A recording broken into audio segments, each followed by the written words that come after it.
I'm going to quote Martine Coachtel again because I just adore her. She has so much to say about both gratitude and grief and how they work together and what they are. And he says, when you're grieving for that thing you got, that's praise. And when you're praising that thing you lost, that's called grief. So they're the same thing. It's appreciation. It's acknowledgement of the preciousness, this beautiful, particular preciousness of this person or this moment or this experience or this bird or this sky. You know, it's that same feeling of deep love and appreciation. And grief and gratitude are two aspects of the same experience. Together, they're the gateway to ecstasy, to true living. You cannot have one without the other, honestly. So in this next section here, we're going to allow ourselves to move from that space of praising for what we got here to praising for what we've lost or what we perceive that we're losing, to getting honest about this pain that we feel.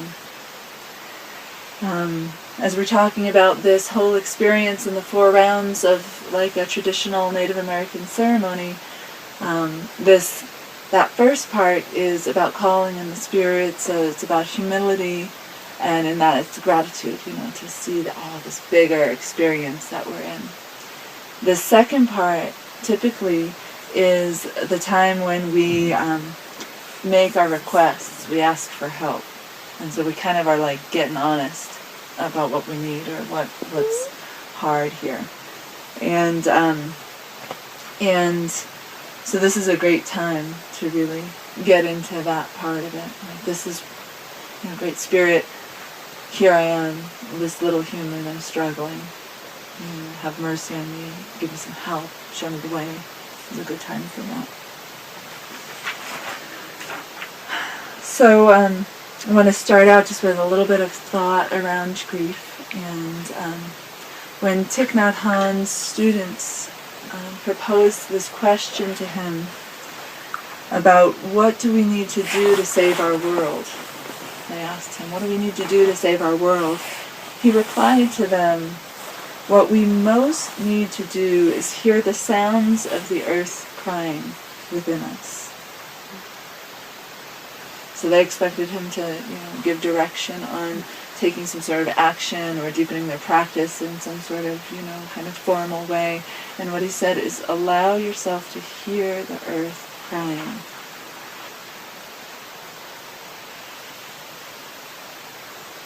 So in this next part, we're going to allow ourselves to hear the earth crying, the earth speaking through us.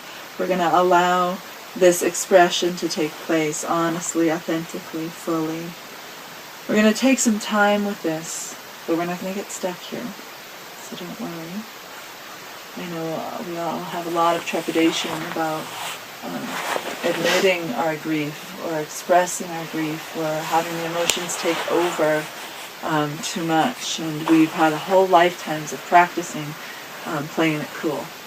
A whole lifetime of keeping it under wraps. And those of us who are maybe engaged in either personal growth work or spiritual development also have piled on top of that all these ideas about thinking positively and staying happy and keeping things flowing in a good direction and manifesting beauty and abundance in our lives. And those are wonderful, excellent tools.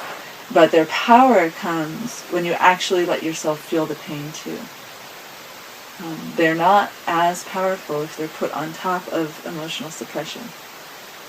And so in this time here, we're gonna try to peel away those layers of conditioning or those layers of what we've tried to, strived for to create beauty and abundance in our lives, and let ourselves just get real. It's hard. It's confusing. It's okay. It's all right to be there. Because the only way out of those feelings is through them. And as we move through through them, and as we embrace that deep grief, then we get to transform ourselves into beings who can really love and really praise and really sustain life. We get to really praise after you've really grieved. So I want to share what Andrew Harvey says about living in this human reality. He says, if you're really listening, if you're awake to the poignant beauty of the world, your heart breaks regularly. In fact, your heart is made to break. Its purpose is to burst open again and again so it can hold ever more wonders.